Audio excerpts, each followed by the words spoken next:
Hello दोस्तों, स्वागत है आपका मेरे YouTube चैनल पर। आज की कहानी का शीर्षक है घर का भेदी लंका ढाए की कहानी। आइए शुरू करते हैं आज की कहानी। एक राज्य में देवशक्ति नामक राजा राज्य करता था। एक बार उसके पुत्र के पेट में एक सांप चला गया और सांप ने राजकुमार के पेट में ही अपना बिल बना लिया। पेट में सांप के रहने के कारण राजकुमार का स्वास्थ्य खराब रहने लगा और उसका शरीर दिन प्रतिदिन कमजोर होने लगा। राजा ने बड़े बड़े वैद्यों से उसका इलाज करवाया, परंतु उसमें कोई सुधार नहीं हुआ। राजकुमार की यह हालत राजा और रानी से देखी नहीं जा रही थी और वे भी बहुत उदास रहने लगे। अपने माता पिता को इस तरह उदास देखकर निराश और परेशान होकर राजकुमार अपना राज्य छोड़कर दूसरे राज्य चला गया और वहां एक मंदिर में भिखारी की तरह रहने लगा। उस राज्य का राजा बलि था। राजा बलि की 2 पुत्रियां थीं। उनमें से एक पुत्री राजा से वही बातें कहती जो राजा को अच्छी लगाती थी, जबकि दूसरी पुत्री राजा से सच बात कहती थी। दूसरी पुत्री की बातें राजा को अच्छी नहीं लगती थी। एक बार अपनी दूसरी पुत्री से क्रोधित होकर राजा ने मंत्री से कहा, इसका विवाह किसी गरीब परदेशी से कर दो जिससे यह अपने कर्मों का फल चखे। मंत्री ने राजा की आज्ञा मानते हुए उस राजकुमारी का विवाह मंदिर में भिखारी के रूप में रह रहे उसी राजकुमार से कर दिया। राजकुमारी ने भी उसे पति रूप में स्वीकार कर लिया और दोनों राज्य छोड़कर चले गए।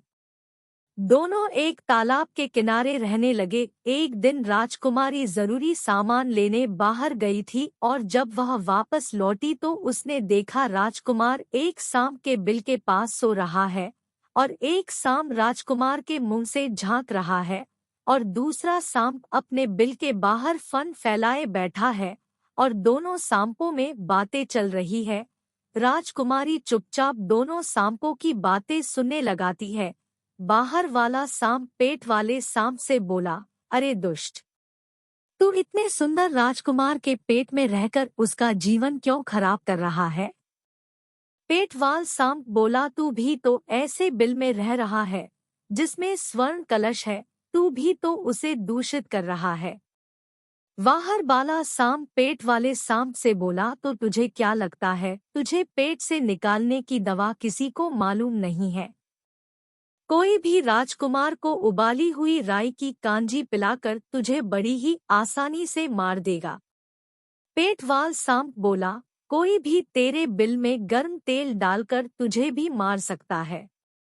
राजकुमारी ने दोनों की बातें सुन ली और दोनों के भेद जान लिए। राजकुमारी ने सांपों के द्वारा बतलाए गए उपायों से दोनों सांपों को मार दिया। कुछ ही दिनों में राजकुमार स्वस्थ हो गया और दोनों ने सांप के बिल से स्वर्ण कलश निकाल लिया और स्वर्ण कलश पाकर दोनों की दरिद्रता दूर हो गई। कुछ दिन सुखपूर्वक काटने के बाद दोनों राजकुमार के देश चले गए। राजकुमार के माता पिता दोनों को देखकर बहुत खुश हुए और प्रजा ने प्रसन्नतापूर्वक दोनों का स्वागत किया। इस प्रकार सभी आनंद पूर्वक रहने लगे। शिक्षा घर के भेदी लंका ढाए 2 सांप की कहानी से हमें शिक्षा मिलती है कि हमें कभी भी अपने राज किसी अन्य को नहीं बतलाना चाहिए। अगर आपको वीडियो पसंद आया तो लाइक, सब्सक्राइब और कमेंट जरूर करें और अपने दोस्तों को भी शेयर करें। धन्यवाद। आपका दिन शुभ हो।